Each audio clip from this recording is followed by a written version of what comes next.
Hi, I'm Eric Bolling in for Bill Oreilly. Thanks for watching this special edition of The Factor Election 2016. Ohio Governor John Kasich came out swinging in this week's Republican debate, saying those on top of the GOP polls don't have what it takes to be president. My great concern is that we are on the verge, perhaps, of picking someone who cannot do this job. I've watched to see people say that we should dismantle Medicare and Medicaid and leave our senior citizens out in the cold. I've heard them talk about deporting 10 or 11 people here from this country out of this country, splitting families. I've heard about tax schemes that don't add up, that put our kids in a deeper hole than they are today. We need somebody who can lead. Donald Trump took that as an attack on his own candidacy and responded with some thoughts about about Governor Kasich.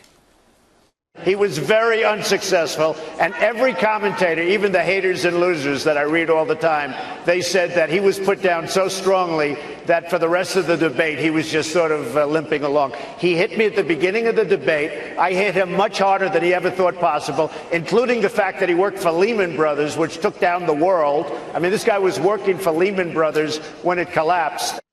Joining us now from Los Angeles is John Kasich himself. So, Governor, do you stand by that statement that the Republicans are on the verge of nominating someone incapable of being an effective president?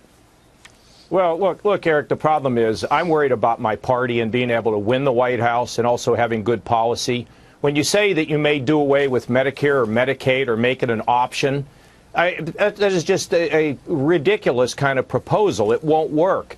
And I just looked at the tax scheme of the person that just was speaking, and I found out that even under a model that requires dynamic scoring, he's $10 trillion in the hole. Now, I mean, I'm not going to add $10 trillion to my 16-year-old's bill. And then to say we're going to ship 10 or 11 million people out of this country, leaving families divided, that's not how first of all, it's not good policy.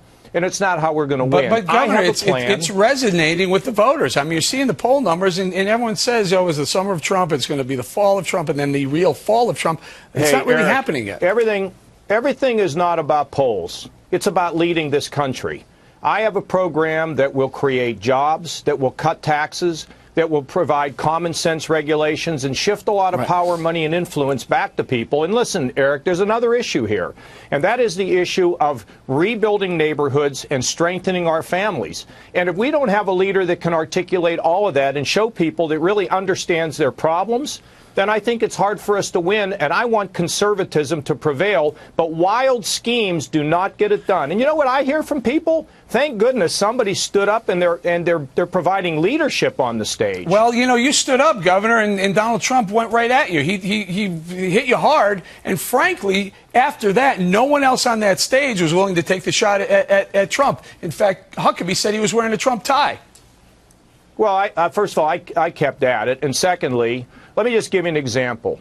He said I was on the board of Lehman Brothers. That's wrong. I wasn't on the board of Lehman Brothers. I ran a two-man office in Columbus, Ohio. If I bankrupted Lehman Brothers from a two-man office, I should be Pope, not president.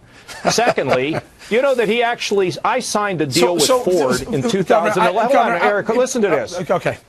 Go ahead. I signed a deal in 2011 to bring jobs back from Mexico. He's trying to take credit for it, you know. But look, my fight's not with Donald. He can do what he wants to do. I just want us to have a solid program to lift America, to make sure people who live in the shadows are not left behind, and we can renew the spirit of this country through our families and our neighborhoods. Governor, I wanted to hear that. I wanted to hear that from you and the other candidates at the CNBC debate. They promised us we were going to hear about the money, the economy, the jobs. And we didn't hear any of that. We heard fantasy football and you're a comic book character.